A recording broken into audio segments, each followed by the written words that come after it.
Okay, imagine this scenario. You've got this amazing idea for a song, maybe a killer beat or, I don't know, even a whole album mapped out in your head. Hmm. The creativity's flowing, but then you hit that wall.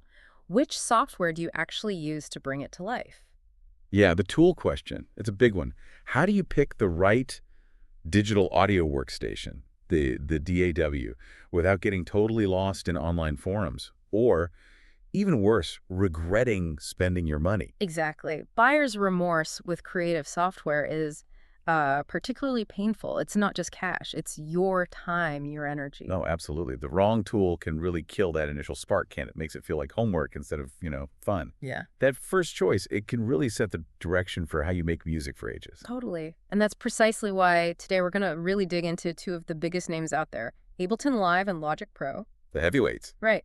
These aren't just programs, they're more like ecosystems, each with its own, well, distinct way of thinking about making music. Our goal here is to cut through all the hype, the feature list, and really get down to what makes them different, where they shine, and hopefully help you figure out which one might be the right fit for your music. Yeah, we want you to feel confident in your choice, make sure it actually helps you make the music you want to make. Exactly. And for this deep dive, we're drawing on some really sharp insights from the Savage Reviews YouTube channel. They did a great video called Ableton versus Logic Pro, Which Deer Should You Choose in 2025? Yeah, they laid out some excellent points, so we'll unpack those and add our own thoughts. Ready to jump in? Let's do it. First hurdle, money. Price tags and platform lock-in. Always a fun place to start, right? Always. And this is where Logic and Ableton show their differences right off the bat. Yeah. Logic Pro is, well, it's simple. Simple how? It's just $200. One time. That's it. No subscriptions, no confusing tiers. Just buy it, you own it. Wow, okay. That's refreshing these days. Everything's a subscription. It really is. Yeah. But here's the catch, the big one. It's Mac only, period. Ah, so if you're on Windows, Logic's not even in the running. Nope. Conversation over for Logic. But if you are on a Mac, that $200 gets you a ridiculous amount of stuff. Mm-hmm. We're talking 70 gigabytes of content. 70 gigs. What's in there? Professional mixing tools, tons of virtual instruments, samples, loops. Enough to score the next, I don't know, superhero movie or something. Okay, you're not kidding. Seriously, it feels like Apple just said, look, here's everything, a full studio, now just go make music. That's a pretty compelling offer for $200, especially with no ongoing costs. Just, as long as you have a Mac. It's a massive value proposition if you're in the Apple world and you want a complete buy-it-once solution. Yeah. Takes away all that decision fatigue about what add-ons you need. Right, you just get started. Right. Okay, so that's Logic. Simple, powerful, Mac only, great value. How does Ableton stack up on the cost front? I hear it's different.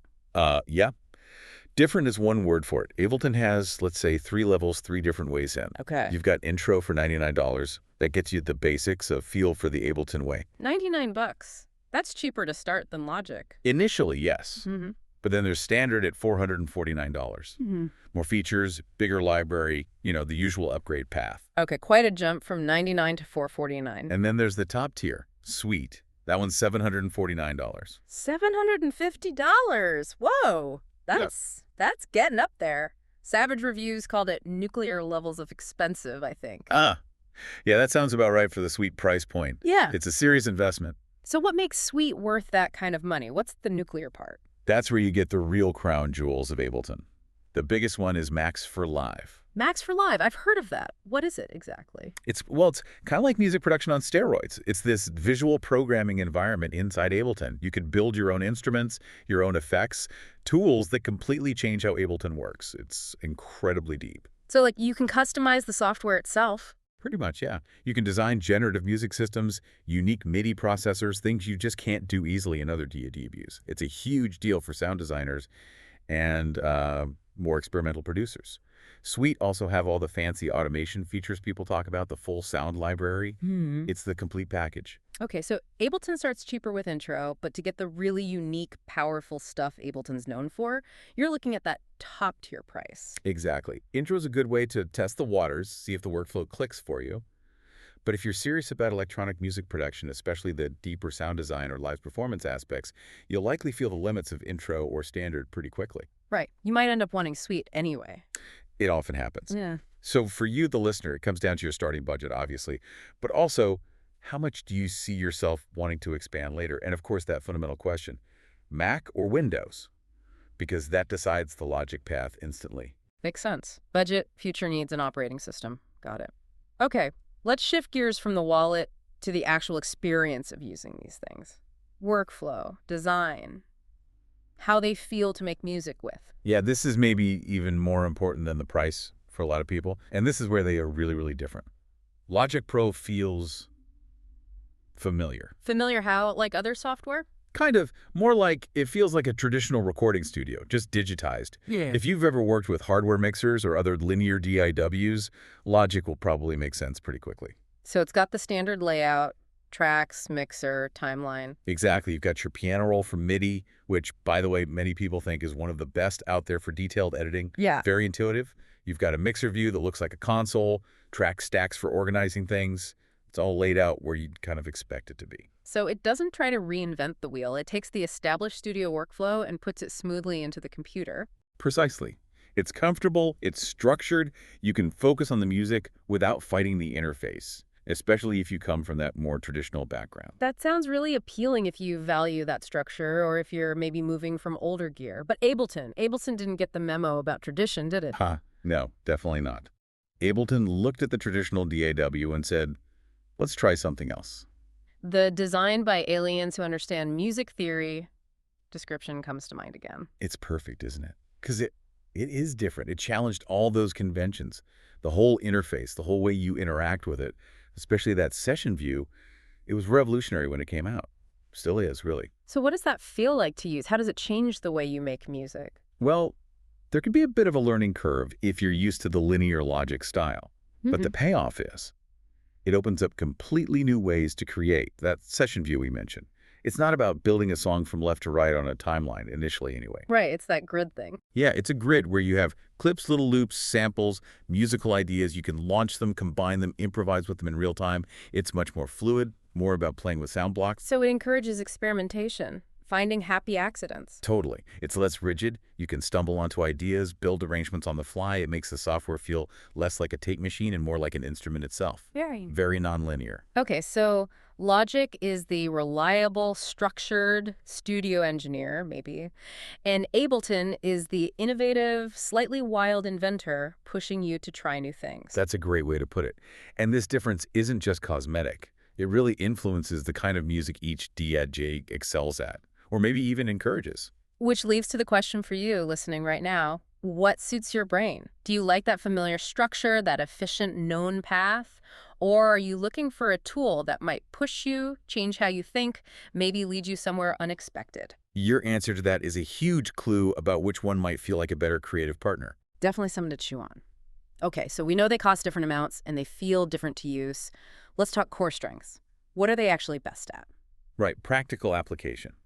Because even though both can do almost anything, they have their sweet spots. Logic Pro, going back to that traditional feel, really gives you incredible bang for your buck if you're recording bands or doing more conventional studio production. So microphones, instruments, tracking drums, guitars, vocals, that whole classic studio workflow, Logic's the go-to. It's exceptionally strong there, yes. Its mixing tools are deep, the included effects are high quality, often praised for their, pristine sound.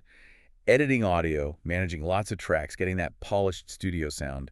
Logic is built for that environment. It handles complex arrangements and detailed editing really efficiently. Got it. Logic. The studio workhorse, great for recording live stuff and mixing complex projects. What about Ableton? The name Live is a pretty big hint, isn't it? It's the biggest hint. Ableton Live wasn't just named that for fun. It was fundamentally designed with live performance and real-time creation in mind. That session view we keep talking about, that's the heart of it. It turns the laptop into an instrument, you said. Exactly. It's not just for playing backtracks live, it's for performing them, launching clips, manipulating effects on the fly, improvising arrangements. It's incredibly dynamic. That's why electronic producers tend to rave about it. Yeah, you hear that devotion. What makes Session View so good for electronic music specifically and for performing? It's that nonlinear grid. Electronic music is often built from loops and layers. Session View lets you play with those loops interactively, build energy, drop sections in and out, remix your own stuff live. It's incredibly flexible. You can react to the crowd, try things out. It's a completely different way of thinking about playing live compared to just hitting play on a linear track. So could you technically do a live show with Logic? Technically, yes. Yeah. But, like the Savage Reviews video pointed out, it's kind of like using a Ferrari to go get groceries. Huh. Okay, I get that. It can do it, but it's not what it's really made for. You're not using its strengths. Precisely. Ableton is built for the stage, Right. built for that real-time dynamic creation process that's so central to a lot of electronic music production and performance. That makes the distinction really clear. So, for you, the listener, this is maybe the most critical question. What's your main focus?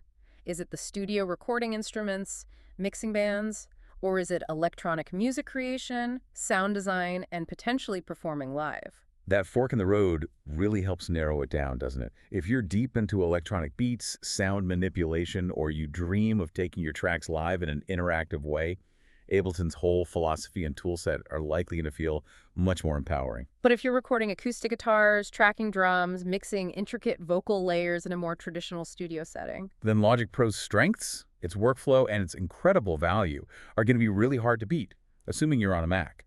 It really highlights that there isn't one best D overall, just the best one for your specific needs. Which brings us nicely to the bottom line. We've compared cost, feel, strengths. So, when push comes to shove, how does someone actually choose? Because, like you said, both are pro-level tools. Yeah, absolutely. Let's be clear. You can make amazing professional music on either Ableton Live or Logic Pro. Plenty of hits have been made on both. There's no wrong choice in terms of capability. It's about finding the best fit. Picking the tool that feels like less friction, maybe, the one that gets out of your way. Or the one that actively inspires you. So Mm. boiling it all down, choose Logic Pro if your priorities are maximum value for money, getting a massive complete toolkit in one go, and you prefer that traditional linear way of working. And you're on a Mac. And you're on a Mac. Crucial point, if you're recording bands, mixing complex sessions, want that detailed piano roll, and love the idea of a one-time purchase, Logic is probably your winner. Makes sense. Simple, powerful, traditional, Mac-based. That's Logic's corner. Now, choose Ableton Live if you need top-tier live performance features, if you're drawn to its innovative nonlinear workflow, and importantly, if you're willing to pay a premium for that innovation. So the electronic producer, the live performer, the sound design experimenter. Exactly.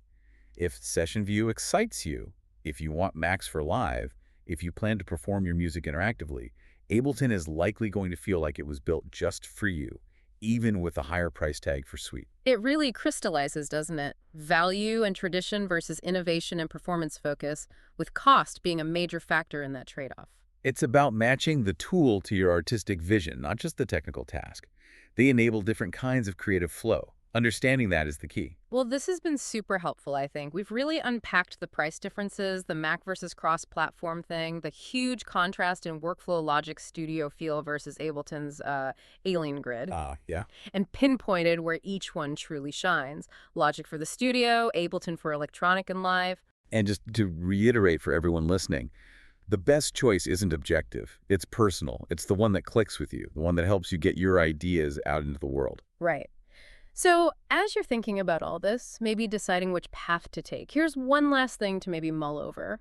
A bit more philosophical. Ooh, I like philosophical. Beyond just the features, the cost, think about how the actual design of the software might shape the music you make.